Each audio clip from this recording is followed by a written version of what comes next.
Hey friends, Kevin here with this little Bluetti portable power station, and I'm going to answer a question that a lot of people have, which is how long will this run a 12-volt refrigerator? So we're going to find out, and then I'm going to give you some tips on how to maximize this. But just to give you a baseline, it is roughly 70 to 72 degrees where I am. I brought this inside to make it easier to see. I already have this cooled down to the level we want it to stay at, which is about 35 or 36 degrees. And it is about 1/2 full of items. So with this on, you'll see we are at a 94% charge right now. We'll call that close enough to 100%. We need to plug our cable in between our refrigerator .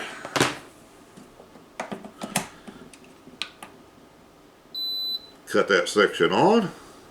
You heard a beep over here because this cut on, and our display is going to change. The big number is the percentage in here. The smaller number will tell us how much power that this thing is actually drawing. And it's important to remember that all these 12-volt refrigerators, one reason they're so efficient is they do not stay on all of the time.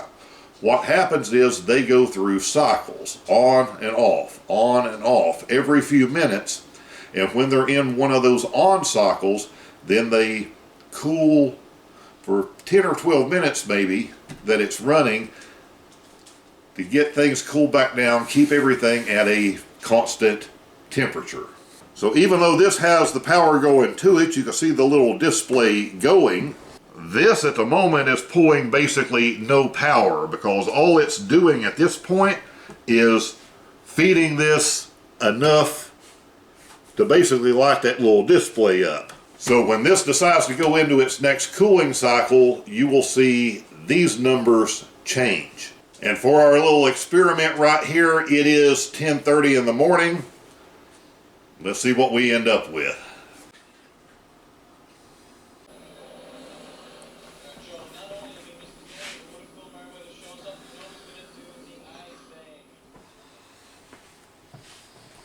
So we have gone from 96% to 56%, so we've used about 40% of the capacity in this battery pack, running this for 8.5 hours, which easily would have been all night.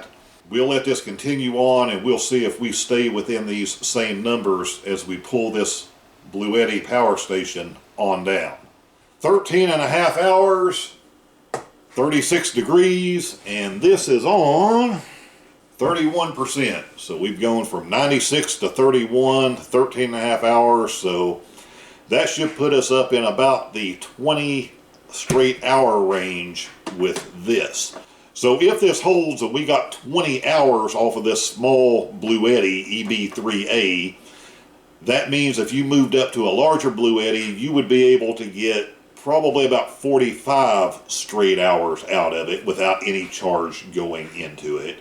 And then the monster units, you know, you would be into easily 3 or 4 days. Okay, here are some tips for you. Number one, when you see your battery percentage on a Bluetti, and I'm sure all of these other brands, a lot of them, like this, will try to give you an estimate, this little number under it, of, based on the current power that you're putting out, an estimate of how long you can expect until this runs out. And that works for any appliance, anything you have plugged into it, that it is doing something constantly. However, remember these, they're turning on for a while, turning off for a while, turning on for a while, turning off for a while. So therefore this estimate, like the one here, we're down to roughly 18% and it says we have about 1.5 hours left. Well, since this is only on about 1/3 of the time, realistically we probably have about 4 hours left. But that's just something to take notice of, because when this isn't running, you'll see this estimated time go really high, and when this is running, you'll see this estimated time go really low. Now, this is fine, as we've shown. Even this smaller EB3A is more than enough to get a refrigerator through the night and be able to do some other things also, as long as you have some type of ability to recharge it the next day. That's where any type of solar panel is going to come in handy that you can have plugged into it if you're stationary. And if you're out driving around, being able to take and plug this into your cigarette lighter adapter, 12 volt adapter, whatever you want to call it in your vehicle, that is going to make a huge difference in being able to recharge this and get much more time out of it. So if you're doing this right, this should never run all the way out in the middle of the night. As far as being able to extend this even longer, making it more efficient, the first one is you want to have your refrigerator away from a heat source. And while that probably sounds pretty obvious, you would be amazed of how many times I've gone into somebody's van, looked at their van build, and they have a refrigerator sitting next to the vent for their diesel heater, or they're using a little buddy heater, which is basically pointed right at the intake on their fridge. Anything like that is going to make this work harder and pull more power. Now another thing, with this Alpicool, while it's running, you will actually feel this lid get a little bit cool even though it is insulated. And it does have decent seals all the way around it. And that's just the nature of the way heat and cold works, with one trying to be attracted to another. And the way you can slow that down quite simply is to throw something over top of this. You just want to make sure that what you're using does not cover these vents.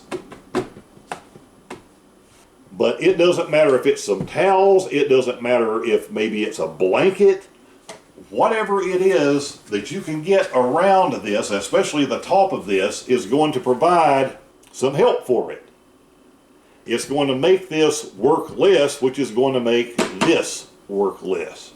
So I hope that simplified things a bit and answered some questions as far as how long these different Bluetti portable power stations will realistically run a 12 volt refrigerator. Any other questions you have, drop down in the comment section. Any questions about anything else related to van life or adventure travel, put those down there too. I will do my best to come back and answer those. As always, I'm just trying to find ways to help you get started on your adventures or make your adventuring go a little bit smoother, at least than mine did in the beginning. Let me know what I can do to help you out, and we'll talk soon.